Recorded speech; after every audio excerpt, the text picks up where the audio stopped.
It was past midnight when she arrived at the Crestwood Inn on the outskirts of Cedar Grove, Pennsylvania. The rain battered the windshield of her rented sedan, fog rising from the pavement as she parked near room 7. She didn't carry luggage, just a duffel bag, a purse, and a look of quiet desperation. The clerk, half asleep behind bulletproof glass, asked for ID. "Laura Fields," she said, her voice low and weary. She paid in cash. No credit card. No small talk. She didn't ask for breakfast. She just asked, "Do the rooms lock from the inside?" He blinked. "Of course." She nodded slowly, like that answer was all she needed. Room 7 was small. A queen bed, a yellowing lamp, and wallpaper that curled at the corners. She pushed a chair under the doorknob, pulled the curtains tight, and sat in the dark. Outside, the town of Cedar Grove was silent. Sleepy. Forgettable. But for Laura, it wasn't forgettable. She chose it. The clock on the nightstand ticked. She didn't lie down. She stared at the mirror across the room and whispered, "He's close." When the sun rose, the Crestwood Inn was calm. Room 7 remained undisturbed. No sounds. No movement. At 11 a.m., the housekeeper knocked. No answer. At noon, the front desk called. Still nothing. At 1 p.m., they entered. Room 7 was empty. The bed hadn't been slept in. The window was locked from the inside. Her duffel bag was gone. But Laura's car? Still in the lot. The staff assumed she left on foot. Maybe she caught a ride. But something felt off. The room hadn't been touched. No toiletries. No trash. No scent of perfume. Just one thing left behind. A sticky note under the phone. 2 words, written in blue ink. "Don't trust." Cedar Grove police assigned Detective Cass Monroe to the case. She was known for her sharp instincts and colder bedside manner. At first, it felt like a waste of time. No signs of foul play. Nobody. No struggle. But the sticky note nagged at her. The silence felt intentional. The ID said Laura Fields, 33, from Lancaster. No criminal record. No marriage license. No social media. No missing person report filed. But a deeper dig showed something stranger. Her driver's license had been issued just 3 weeks prior. Her name didn't match any previous identity. Facial recognition flagged a hit. Margot Delaney, reported missing from Chicago in 2019, disappeared after filing a restraining order. Her ex-boyfriend, Gregory Dane, had a sealed record. Accusations of stalking. 1 suspicious fire. Never charged. Laura Fields was Margot Delaney, reinvented. Cass read the restraining order. Margot claimed Gregory had broken into her home while she slept, that he'd followed her to work, hacked her email, mailed her photos from inside her own apartment. The final line chilled Cass. "If anything happens to me, it's him." Cass tracked Gregory Dane to Ohio. He changed his name, now going by Greg Danehart, running a self-defense business, teaching women how to spot predators. The irony made Cass's skin crawl. She made contact. He was calm, smiled too much, too helpful. Gregory denied everything, said Margot was unstable, said she vanished to hurt him, claimed he mourned her for years. When asked about Cedar Grove, he paused. "That's in Pennsylvania, right?" "No, I haven't been there." Cass made a note. He'd slipped, no one said what state. Crestwood Inn's camera system hadn't recorded anything. The owner said the DVR crashed that week. Convenient, but the diner across the street had cameras. Footage showed Laura entering the motel at 12:21 a.m. She never left. Cass interviewed the night waitress at the Crossroads Diner. "Oh yeah, I remember her. Real skittish. Jumped when I dropped a plate." The waitress remembered more. At 1:15 a.m., a tall man entered.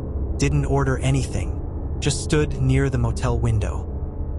He stared at room 7 for almost 5 minutes. Cass ordered a forensic sweep of room 7. In the bathroom vent, they found a listening device. Battery dead, but placed there recently.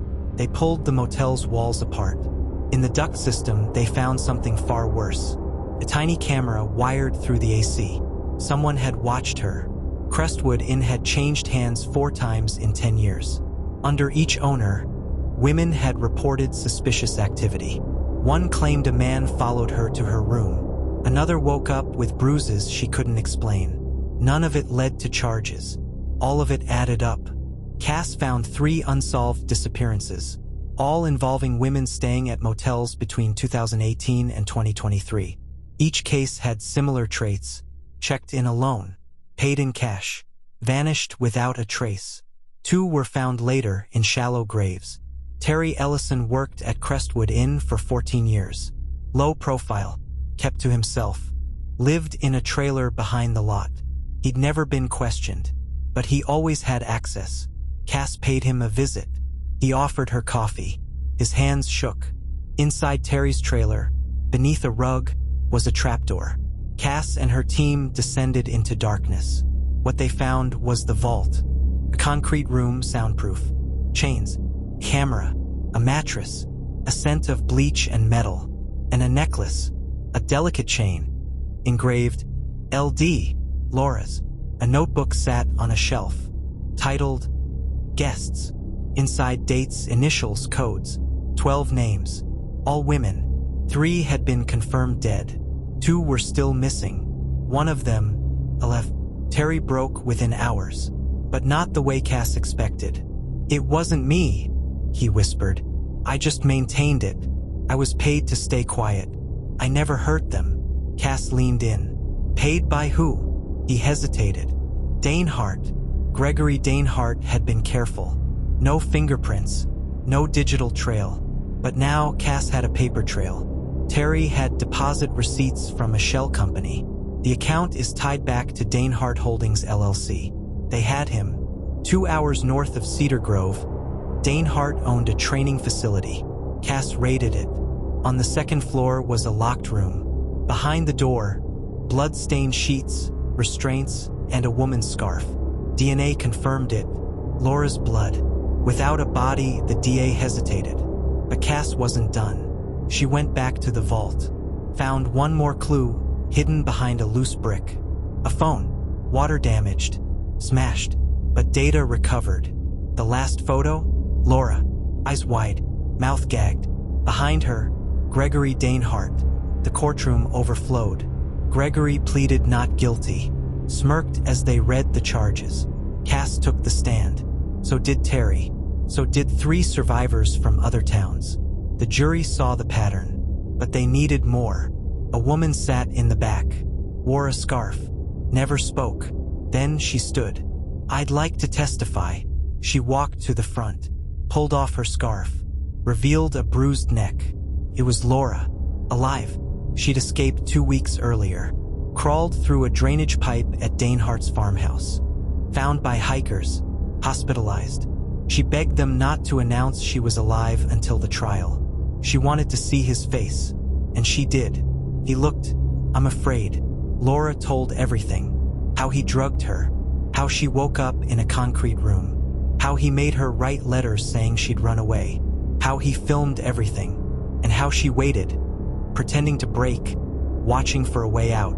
Gregory Danehart was found guilty on 18 counts. Kidnapping, rape, torture, attempted murder, life without parole. Terry got 20 years as an accessory. He wept, not from guilt, from relief it was over. Crestwood Inn was condemned. The vault is sealed and filled. Laura returned to Cedar Grove to watch. She said nothing, but when the last wall came down, she nodded. Cedar Grove had looked away too long. They called it bad luck, transient problems, misunderstandings. Now they knew better, and they named the new community shelter after her, the Field Center for Victims of Violence. Laura moved away, changed her name again, but this time not to hide, to live. She wrote a book, toured schools, taught people how to listen, especially to women no one believed. Gregory Danehart built a brand teaching women how to stay safe. He made videos about trusting instincts, all while hunting them down himself. His final student was Laura, and she learned fast. Terry sent letters from prison. Each one began, "I didn't touch you, but I didn't stop." Laura never replied. but she kept one letter, pinned to her wall. As a reminder, silence enables monsters. In Laura's recovered journal, the final entry read, "If I don't make it, tell them I mattered. I existed, and I tried." Now, the world knows she did, and she won. The case shook the region. For more cold cases reopened. 3 other abusers were arrested. Laura's story gave others the courage to speak. Her pain started a movement. Sometimes justice doesn't come with a bang. It comes with persistence. With one woman refusing to disappear. With a detective refusing to look away. With a town forced to confront what it allowed. She checked into a motel for one night, but the world will never forget she was there.